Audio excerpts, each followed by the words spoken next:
Yung universal pension for senior citizens kaya, drawing lang yata.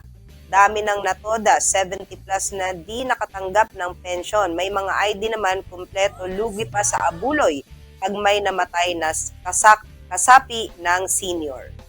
Alright. Yung itong sinasabi ng Universal Pension for Senior Citizens, kung hindi nakalista, pwede naman nilang i-call yung attention dyan ng munisipyo, yung social worker dyan sa munisipyo. Para lang sa ganon, may assess po yung mga senior citizens natin. Dahil yung 1,000 pesos dito na dagdag po na pensyon, malaking tulong ito sa mga senior citizen. At itong mensahe ni Kuya Brigido, ito yung patungkol din yung sa SSS na merong 10% na dagdag pensyon sa mga SSS pensioners.